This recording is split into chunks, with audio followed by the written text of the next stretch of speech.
It is 3:14 in the afternoon here at the University of Northern Colorado, into the last hour. I can't believe how quickly it's been going. Our 8th annual Total Theater Tony Show. We've been talking a whole lot, obviously, about New York theater on this afternoon before the Tonys tomorrow night. But it's only fair. I mean, we did hear from Ann Siegel in Milwaukee, but you know, theater is being done, great theater is being done all over the country, including, of course, right here in Colorado. We talked to my guest co-host here, Richard Shore, about Little Theater of the Rockies and the shows that they're doing right here at UNC over the summer. But you go down south a bit to Denver, and of course, you've got, you know, the elephant in the room, the Denver Center, and we are extremely pleased and proud to have with us on the phone from the Denver Center. He is the president of the Denver Center, executive director of Denver Center Attractions.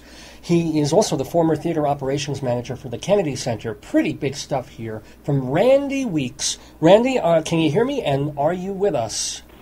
Yes, Dave, I can hear you. Thank you very much for that kind introduction. Oh, you're most welcome. And why don't you explain to people, because over the past year when we had John Eckerberg on last Tony Show, again, the difference between, say, Denver Center Attractions, and Denver Center Theater Company. What are the different things? Well, actually, we're one big organization under the umbrella of the Denver Center for the Performing Arts.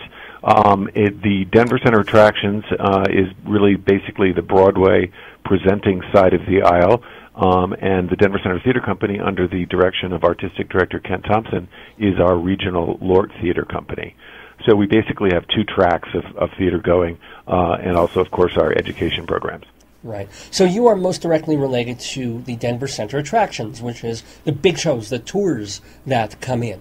So what are the big tours? Yeah, that's really been my career track, is coming up through that side of the aisle. I was selling tickets back to the first national tour of A Chorus Line, if that kind of puts things in a timeline for you. Wow.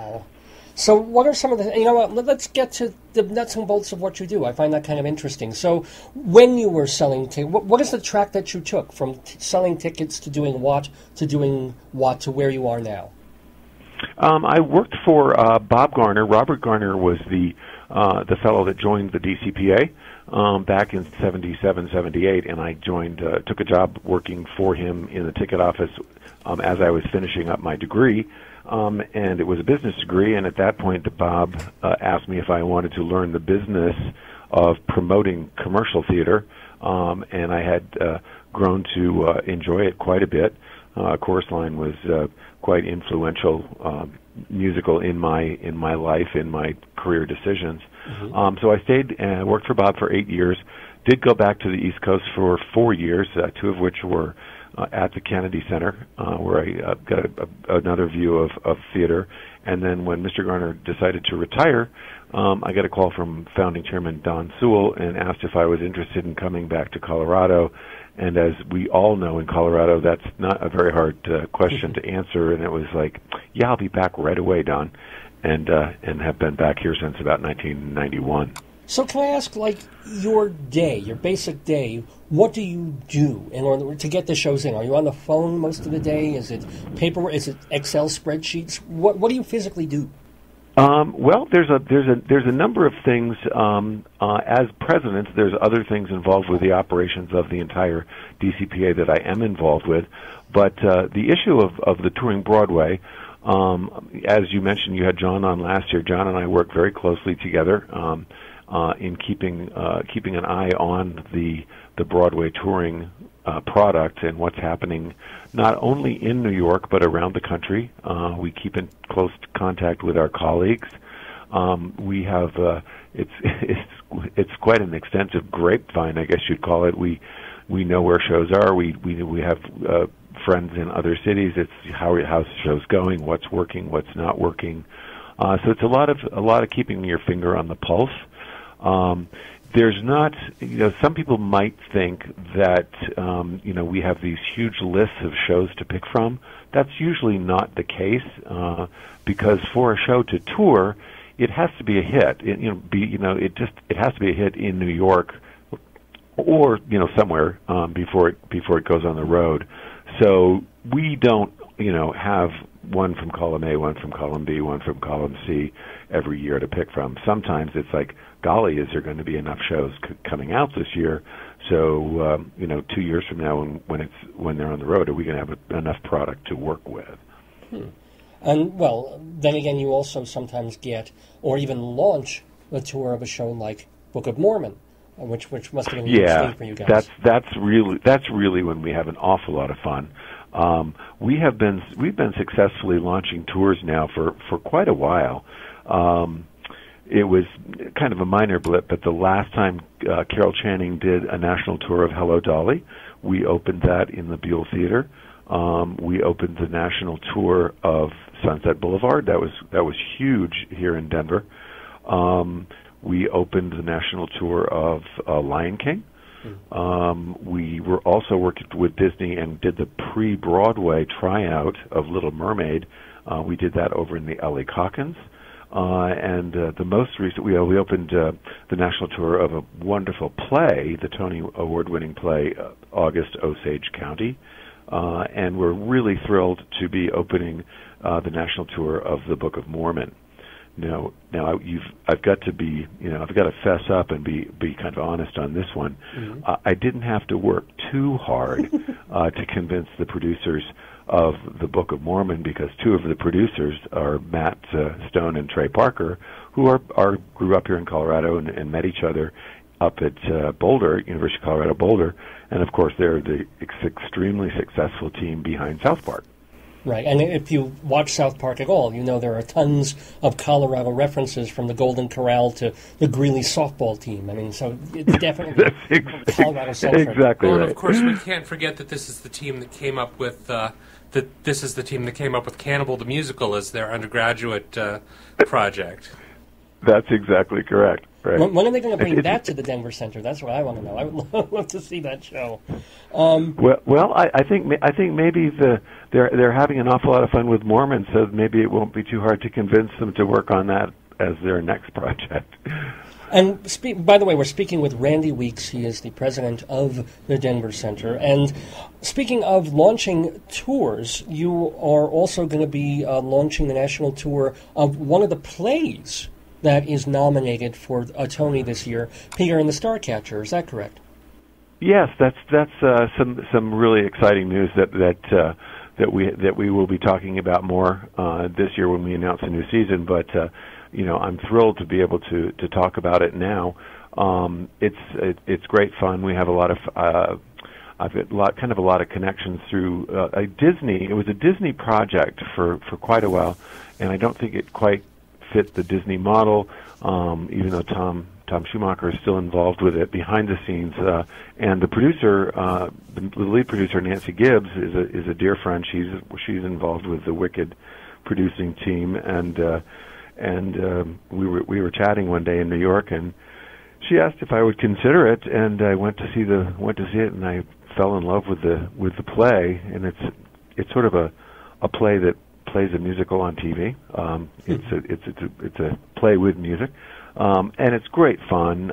Really, it's the source material is the backstory of how Peter Pan became Peter Pan, and brilliantly conceived. And we'll be opening that next summer in the Denver Center. Can I ask what other shows you can tell us about now, without jumping the gun, that are coming up in the upcoming season?